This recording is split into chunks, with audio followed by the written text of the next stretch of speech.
I come home from school, the first thing I do is make coffee. An iced caramel latte, to be exact. And although it's a great source of caffeine and a tasty after-school treat, it served a much greater purpose in my life. Over time, I've mastered, or so I like to think, the art and science of making coffee to bring peace to this hectic and crazy journey called life. Coffee, among many other things, is my happy place. Now today, I want to talk to you all about the importance of finding your happy place. Not necessarily about being happy, per se, but finding the little things that make you say, you know what, this is really, really hard, but I'm gonna be okay.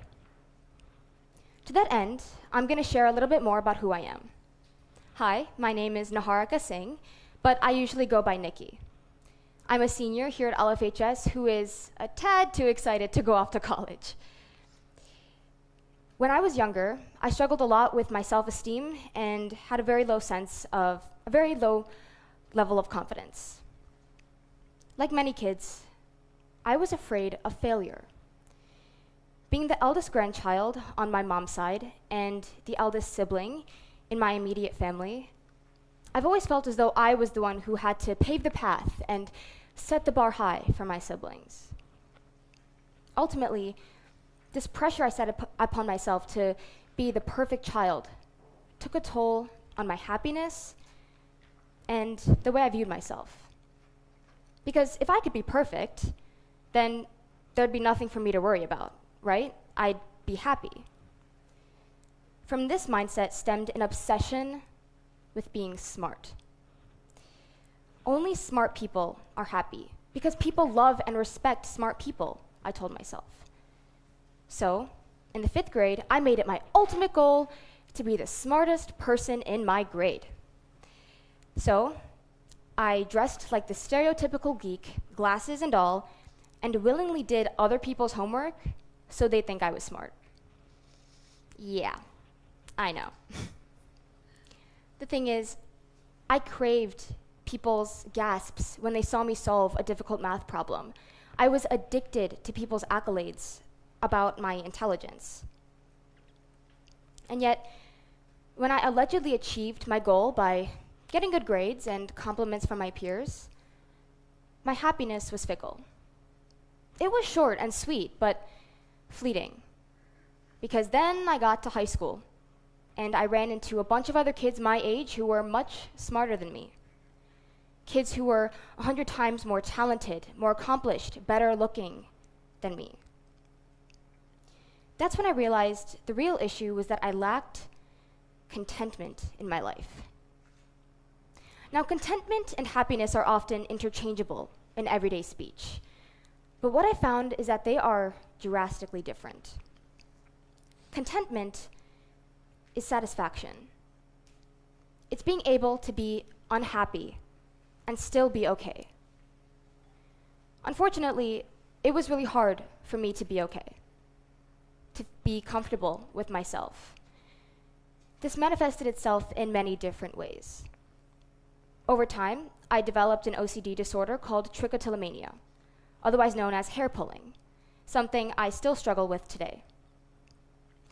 I became isolated.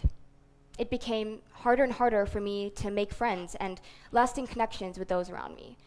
And soon, I reached a level where I thought I would never find inner contentment. Because nothing I ever did was good enough for me. If I couldn't be perfect, then I was a failure. And because I couldn't find contentment, I thought I would never be happy. For me, happiness was like the CEO I could never please. It was like a mountain I could never climb. Happiness was something I thought I had to earn. The reason I couldn't be happy is because I told myself I couldn't be. I told myself only certain people deserve to be happy. Only the smartest, most accomplished, most beautiful, only they are allowed to be happy. And when I realized this was impossible to achieve, it was impossible for me to be happy. and cope with this level of unhappiness. That started to change when I focused on my happy place. My happy place consists of a lot of things. Like mentioned before, I'm a coffee addict. I curate my own coffee recipes to brighten up my day. However, I've also found my happy place through art, specifically through music and henna. Songwriting and doing henna have always been ways for me to authentically and unapologetically express myself and my emotions, both good and bad. After a bad day, I find myself getting lost in new chord progressions and henna designs. It's my way of escaping my happiness and my stress. Because whether I'm writing a new song or working on a new henna painting, I'm not trying to be someone or something anymore. I'm not trying to avoid failure.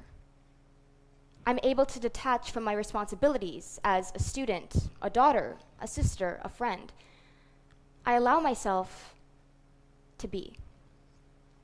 And taking the time to find my happy place has significantly altered the way I view the world and myself. Using henna and music, I've helped run my nonprofit organization called OK to Be Me, which I founded back in 2015 as a means of raising awareness about bullying. However, as I've grown older and developed a greater understanding of what I want and who I am, what I stand for, OK to Be Me has been a nonprofit that raises awareness about a wide variety of issues, from mental health to gun violence to cancer awareness. Now, with OK to Be Me, I hope to spread this message of self-discovery and finding what makes you happy. Because it was only when I figured out that I'm not okay to be me, was when I finally was able to use what makes me happy to help others who were feeling the same way as I did. Now, I'm not here to tell you that you should always be happy, because frankly, life just doesn't work that way. It's unreasonable to love everything about yourself, because let's face it, we all have stuff we know we need to work on. I'm still struggling to be comfortable with myself. I'm on a journey to figuring out who I am and what I want. There are days where I absolutely hate the way I look. I'm insecure about a really bad grade. I feel unappreciated by my peers. However, I'm here to tell you that in finding your happiness, you can make it through those days where it's simply impossible to be happy. Maybe it's indulging in a fantastic book. Maybe it's curling your hair. Maybe it's watching a movie, taking a nap, making some coffee. Whatever it is, take a few moments in your day to find what brings you peace and reassure yourself that you deserve to be happy. You don't have to earn it. So, on that note, let me reintroduce myself. Hi, my name is Niharika Singh, but I usually go by Nikki. I love coffee, music, and henna. I'm a girl who struggles a lot with herself, but knows that in the end, I'm gonna be okay. I'm a girl who finally found her happy place. Now, if you'll excuse me, it's been a rough morning. I'm gonna go grab some coffee. Thank you.